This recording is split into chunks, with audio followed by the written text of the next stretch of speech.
हरिओम। आप सब जानते हैं हम इस समय सिद्धांत कौमुदी पढ़ा रहे हैं, द्वितीय भाग। उसमें इस समय तत्पुरुष समास चल रहा है। आ सूत्र चलेगा उपमितम व्याघ्रादि भी सामान्या प्रयोगे।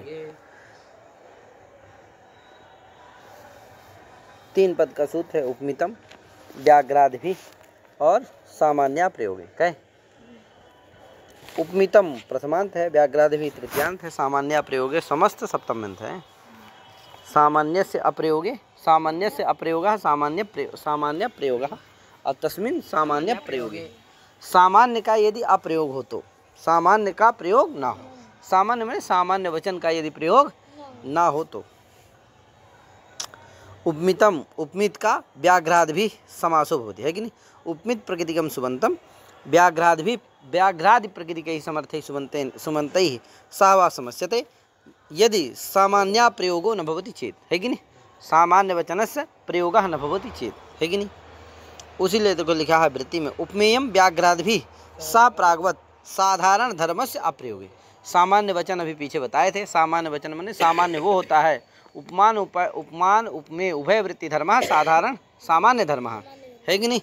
तो साधारण धर्म सामान्य मतलब सामान्य वचन का मतलब उपमान उपमेय उभय वृत्ति जो धर्म होता है वही सामान्य धर्म होता है। उसका वाचक जो होता है वो सामान्य वचन होता है।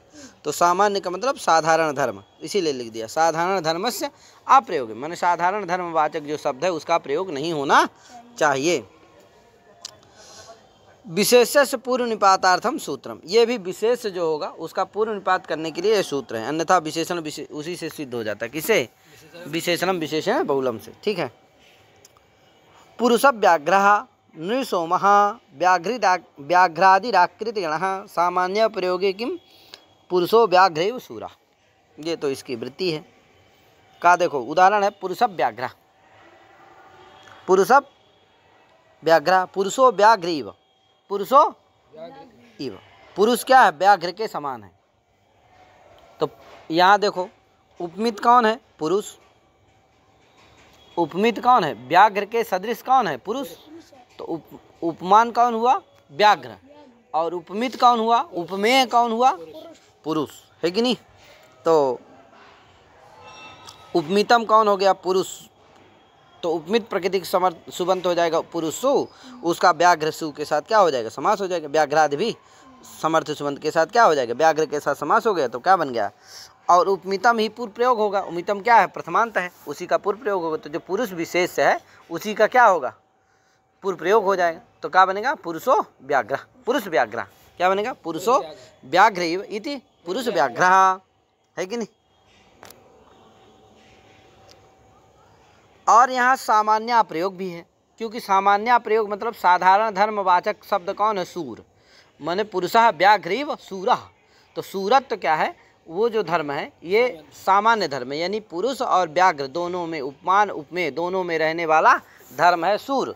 वो सूरत्व धर्म का यहाँ प्रयोग नहीं है। बस इतना ही है। पुरुषो व्याघ्रैव, कहे पुरुषः व्याघ्रैव, बस इतना ही है। सूरा का प्रयोग नहीं है, इसलिए सामान्य धर्म का प्रयोग नहीं है। तो सामान्य प्रयोग हो गया, इसलिए यहाँ समास हो जाता है, पुरुष व्याघ्र बन जाता है। ठीक है भैया। आगे अगर पुरुषो व्याघ्रैव शूरः यहाँ नहीं होगा, जैसे सामान्य प्रयोग है कि पुरुषो व्याघ्रैव शूरः। यहाँ देखो शूरा का प्रयोग हो गया, इसीलिए क्या नहीं होगा? यहाँ समास नहीं होगा। ठीक है। आगे नृसोमः, क्या? नृसोमः, ना सोमिव, ना माने नृ मनुष्यवाची है, तो ना सोमिव, सोम के समान कौन है? ना माने पुरुष है। तो यहाँ पर भी उसी तरह समास हो जाएगा, है कि नहीं।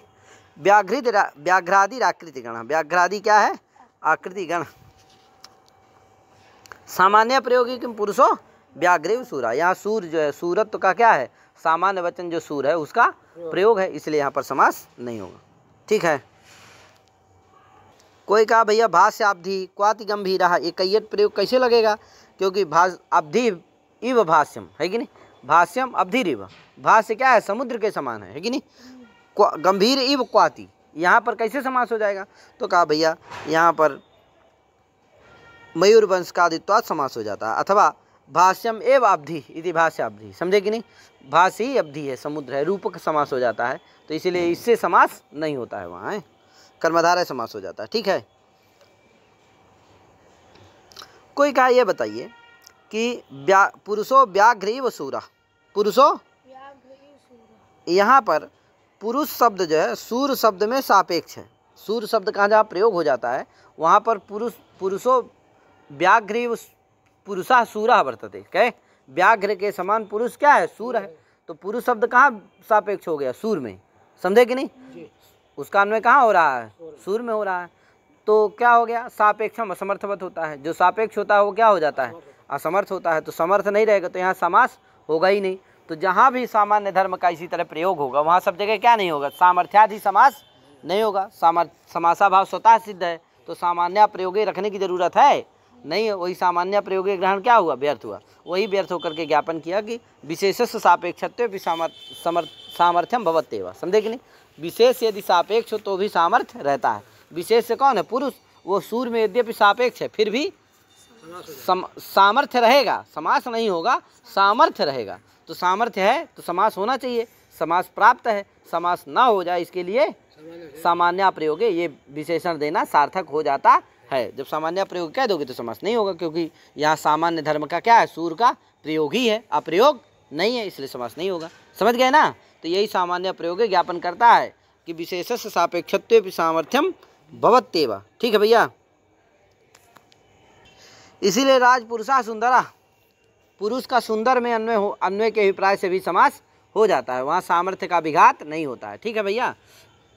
हाँ, विशेषण यदि सापेक्ष रहेगा तो समास नहीं होगा। ठीक है, रिद्धस्य राजपुरुषा यहाँ समास, रिद्धस्य राज्ञः पुरुषा यहाँ समास नहीं होगा। रिद्धस्य का राज पदार्थ में अन्वय के अभिप्राय से, क्या, क्योंकि विशेषण सापेक्ष हो जाता है इसलिए उस समास नहीं हो। लेकिन अगर पुरुष में सुंदरा का पुरुष के साथ अन्वय है तो प्रधानस्य सापेक्षत्वे विवृत्तिर भवत्येव, प्रधानस्य सापेक्षत्वे सामर्थ्यम भवत्येव। ठीक है, तो समास सामर्थ्य रहेगा, समास प्राप्त रहेगा, ना हो इसके लिए सामान्य प्रयोगे रखना सार्थक हो जाता है। ठीक है भैया।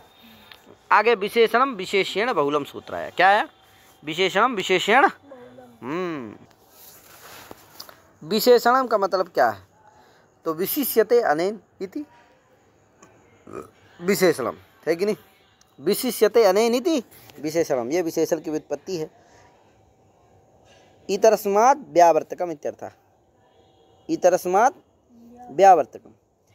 और जो व्यावर्त्य होता है वो विशेष्य होता है कि नहीं। व्यावर्त्यम तो विशेष्यम भिन्नत्वेन ज्ञायमानम इत्यर्थः, व्यावर्त्य जो होता है वो विशेष्य होता है। जो व्यावृत्ति कराता है इतर से व्यावर्तक होता है वही विशेषण होता है। इतर व्यावर्तकत्वम विशेषणत्वम, समझे कि नहीं। जो इतर की व्यावृत्ति कराता है वही क्या होता है, विशेषण होता है। तो विशिष्यते व्यावर्त्यते व्यावर्त्यते अनेन इति विशेषण, जो विशिष्यते व्यावर्त कराता है, जिसके द्वारा व्यावर्त होता है वो क्या होता है, विशेषण होता है। और समानाधिकरण का समानाधिकरण आ ही जाता है, समझे कि नहीं। तो इसीलिए अच्छा, विशेषण कहते हैं भेदक को, हैं। अब भेद्य क्या होता है, विशेष से होता है। भेद्य माने व्यावर्त्य, भेदक माने विशेषण, समझे कि नहीं। तो जो भेदक माने इतर व्यावर्तकत्वम, व्यावर्तक होता, इतर व्यावर्तक होता है, भेदक होता है कौन, विशेषण। और जो विशेष होता है वो भेद्य होता है, व्यावर्त्य होता है। ठीक है भैया। तो भेदकम विशेषण के लिए इसमें प्रयोग किया, भेदकम।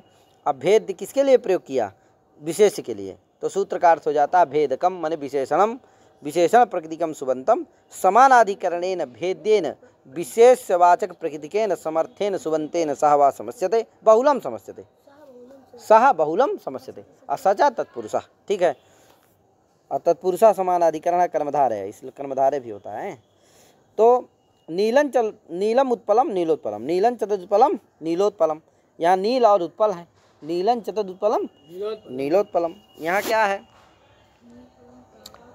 नील जो है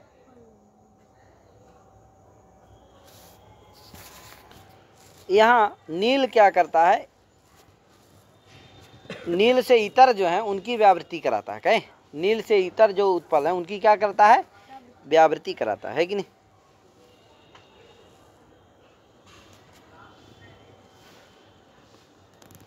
इसलिए वो क्या है, विशेषण है।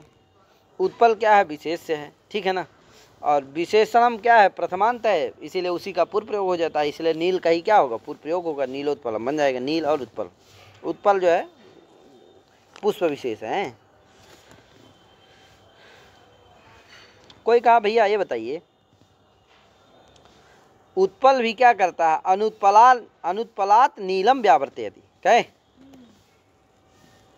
उत्पल पद भी क्या करता है, अनुत्पल जो है, अनुत्पल से नील की व्यावृत्ति कराता है, कि माने उत्पल में ये नील है, कहे उत्पल से इतर में नहीं, ये नील कहाँ है, उत्पल में है, उत्पल से इतर में भी नील है, लेकिन ये वाला नील नहीं है। उत्पलात नीलम व्यावर्तयति, कहे उत्पलों से क्या करता है, अनुत्पलात माने अनुत्पल जो उत्पल नहीं है उनसे क्या करता है, नील की व्यावृत्ति कराता है, कौन, उत्पल भी। तो इसलिए उत्पल भी क्या हो गया, विशेषण हो गया, समझे कि नहीं। इसलिए विशेष विशेषण जो होता है वो कामाचार होता है, समझे कि नहीं, माने कोई भी विशेषण हो सकता है, कोई भी विशेष हो सकता है। तो इसलिए क्या हो जाए, उत्पल का भी प्रयोग होने लगे, समझे कि नहीं। तो कहा भैया नियम है, क्या है, नियम है, जाति शब्दों, इसीलिए कहा उत्पल पदम अनुत्पलाल नीलम व्यावर्तयति इति उत्पल पदस्यापि विशेषणत्वं स्यात् इति वाच्यम, समझे कि नहीं। तो कहा भैया नियम है, जाति शब्दों गुण क्रिया शब्द समिभ्यारे विशेष समर्पक एवं, है कि नहीं, जाति गुण क्रियावाचक शब्द समिभ्यारे जाति शब्दस्यैव विशेष्यत्वम, ये नियम है, क्या, जाति गुण क्रियावाचक शब्द समिभ्यारे जाति शब्दस्यैव विशेष्यत्वम। जाति गुण क्रियावाचक शब्द जहाँ हो वहाँ जाति शब्द ही क्या होता है, जातिवाचक शब्द ही विशेष होता है। यहाँ गुण और जातिवाचक शब्द, गुणवाचक है नील, जातिवाचक है उत्पल, तो जाति का वाचक कौन है, उत्पल। तो जाति और गुणवाचक शब्द है, इसलिए जातिवाचक शब्द विशेष होगा, तो जातिवाचक शब्द कौन है, उत्पल, वही विशेष होगा, और जो गुणवाचक शब्द है वो विशेषण होगा। तो नील ही विशेषण होगा, उत्पल ही विशेष होगा, इसलिए यहाँ नील का ही पूर्व प्रयोग होगा, उत्पल का नहीं होगा, ठीक है, इसलिए नीलोत्पलम ही बनेगा, ठीक भैया। कहा कैसे जाने, कहा स्वभावात, क्या स्वभावात, ऐसा स्वभाव, यथा नीलोत्पलम पाचक ब्राह्मण है कि नहीं, पाचक ब्राह्मण में नीलोत्पलम में गुणवाचक शब्द है, पाचक ब्राह्मण में पाचक जो है क्रियावाचक है, और ब्राह्मण क्या है, जातिवाचक है, ब्राह्मण तो जाति का वाचक। यहाँ क्रियावाचक शब्द ही एक जगह गुणवाचक शब्द विशेषण रहा, एक जगह क्रियावाचक रहा, जातिवाचक दोनों जगह क्या रहा, विशेष रहा। गुण शब्दयों समिभ्यारे विशेष विशेषण भावस्य न नियम, समझे कि नहीं। अगर गुणवाचक ही शब्द हो दोनों तो वहाँ क्या नहीं होता है, विशेषण विशेष भाव को कोई नियम नहीं रहता, कभी कोई प्रयोग होता है, कभी किसी का, ठीक है। यथा खंज कुब्जा अथवा कुब्ज खंजा, ठीक है, यहाँ कुब्जत और खंजत क्या है, गुण है, तो गुणवाचक शब्द है, इसलिए यहाँ नियम नहीं रहेगा, ठीक है। क्रिया शब्दयोरप्य नियम, अगर क्रियावाचक शब्द रहे दोनों तो भी वहाँ नियम नहीं होता है विशेष विशेषण का, दोनों विशेष विशेषण भाव होते हैं, ठीक है। यथा खंज पाचका अथवा यथा पाचक पाठका और पाठक पाचका, पाचक पाठका, पाचक भी क्या है, पाचकत्व क्रिया का वाचक, पाठक भी पाठकत्व क्रिया का वाचक है, दोनों क्रियावाचक है, दोनों विशेष विशेषण होंगे, तो पाचक पाठका अथवा पाठक पाचका। अगुण क्रिया और अप्य नियम, जहाँ गुण और क्रियावाचक शब्द रहे वहाँ पे नियम नहीं होता है, क्या, यथा खंज पाचका पाचक खंजा, खंज गुणवाचक है, पाचक क्रियावाचक है, दोनों में विशेष विशेषण भाव को कोई नियम नहीं होगा, कौन विशेष होगा कौन विशेष, कोई नियम नहीं, दोनों विशेष होंगे, दोनों विशेषण होंगे, इसलिए खंज कुब्जा खंज पाचका अथवा पाचक खंजहा दोनों बनेगा, ठीक है भैया।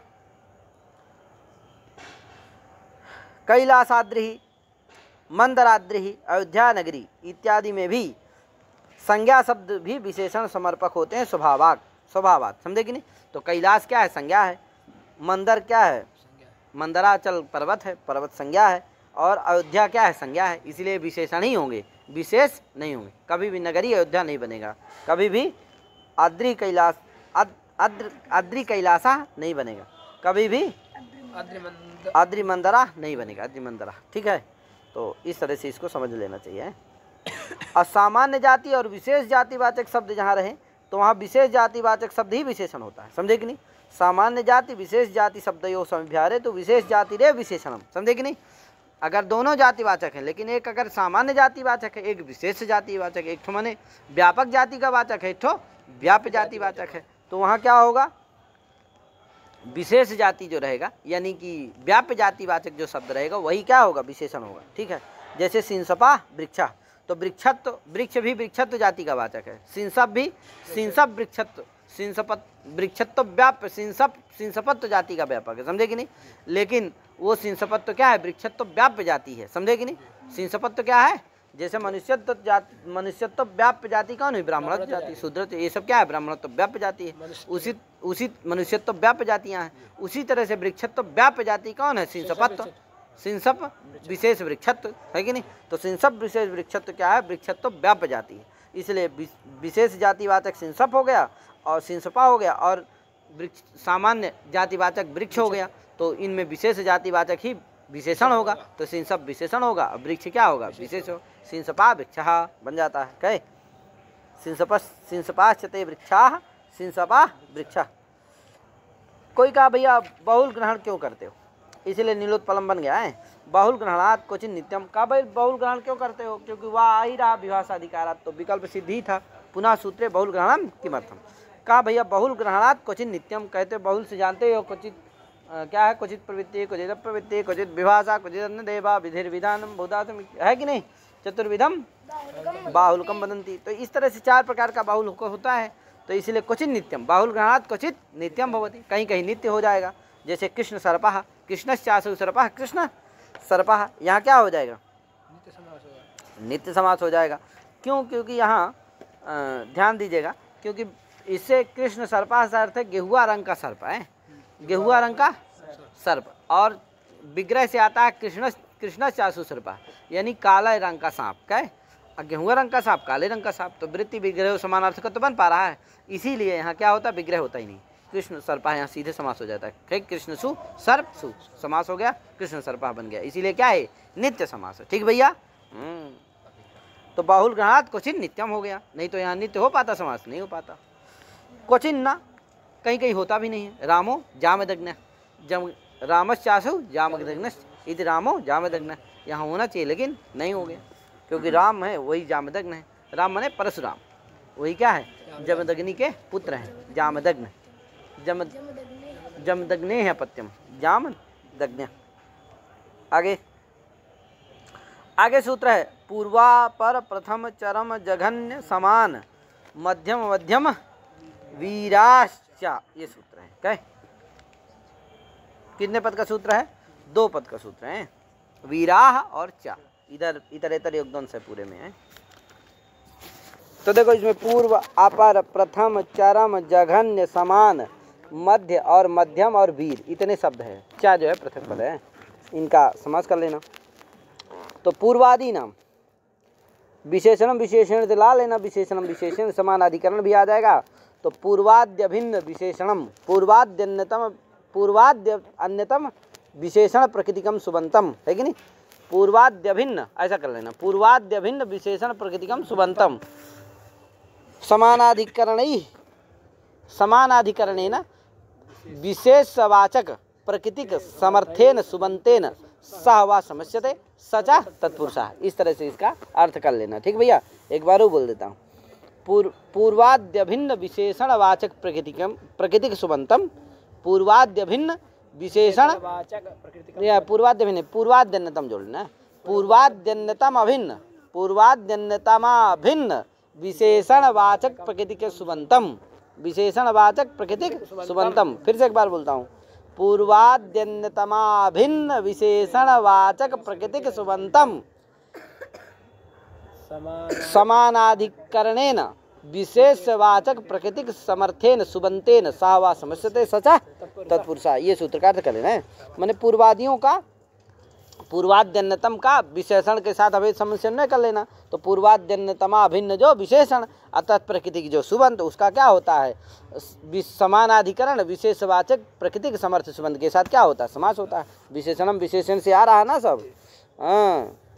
कहा भैया विशेषणम विशेषण से समास सिद्ध ही था, क्योंकि विशेषण और विशेषण को तो समास करना है, तो सिद्ध ही था। क्यों ये सूत्र बनाए, कहा भैया पूर्व निपात नियमार्थम इदम सूत्रम, कहा भैया उससे विशेषण ही का पूर्व प्रयोग होता, विशेष का नहीं हो पाता। ये जो है पूर्व निपात नियम करने के लिए ये सूत्र है। ठीक है भैया, क्या हुआ, उदाहरण क्या दिया, पूर्व वैयाकरण,